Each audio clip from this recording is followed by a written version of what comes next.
অনলাইনে কিন্তু একটা ভিডিও খুব ভাইরাল যে বেলনা ছাড়া কিভাবে রুটি বেলবে তারপর রুটি আবার বানাবে। তো আমি এটা সিক্রেটে কিন্তু আজকে আপনাদেরকে আমি দেখাবো। তো অবশ্যই আপনার সম্পূর্ণ ভিডিওটা দেখবেন যে আমি বেলনা ছাড়া কিভাবে রুটি বানাই এবং সেই রুটি কিন্তু আমরা বানিয়ে তারপর আমরা খাবো। তো আপনারা যদি সম্পূর্ণ ভিডিওটা দেখেন তাহলে কিন্তু আপনারা বাসায় এভাবে তৈরি করতে পারবেন। তো আগে আমি আপনাদেরকে বানায় দেখাই, তারপর আমি আপনাদেরকে বিষয়টা সিক্রেটটা কি সেটা বলতেছি। তো আমি এটা প্রথম অবস্থায় একটা কুচি কাটে নিয়েছি।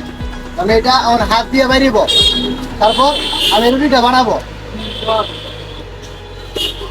তো আমার হাত কিন্তু এখন পুরোটাই শুকনা, হালকা কিন্তু হাতটা একটু ভিজায় নিতে হবে। সেটার জন্য আমি হাতটা কিন্তু একটু হালকা ভিজায় নিয়েছি।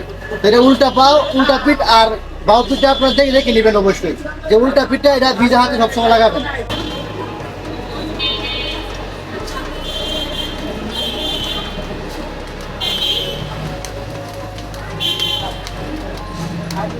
আপনারা দেখতেছেন কিন্তু প্রায় আমি অনেকটাই বড় করে ফেলছি। তো নান রুটির জন্য কিন্তু এতটুকু বড় করতে হয় না, কারণ নানের কামিটা কিন্তু হালকা একটু শক্ত হয়। তো অনেকে যে ভিডিওটা দেখছেন যে ভাইরাল যে ভিডিওটা, সেটা কামিটা কিন্তু প্রায় অনেক নরম। নরম থাকার কারণে কিন্তু তারা অতি তাড়াতাড়ি সহজে কিন্তু আরো বড় করতে পারে। তো আমি এটা নান রুটি বানাইবো, তো আপনারা দেখেন।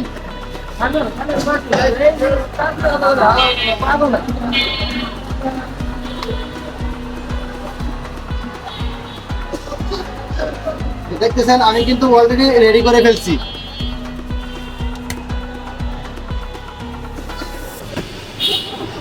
দেখতেছেন রুটিটা আমি লাগাইছি, তাহলে অবশ্যই আপনারা অপেক্ষা করেন।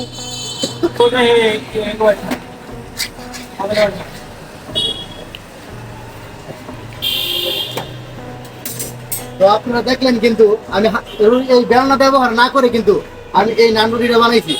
তো আপনারা চাইলেই কিন্তু খুব সহজ আপনারা নিজেরা তৈরি করতে পারবেন। ধন্যবাদ। ভিডিওটি যদি ভালো লেগে থাকে অবশ্যই আমার ইউটিউব চ্যানেলটি সাবস্ক্রাইব করবেন।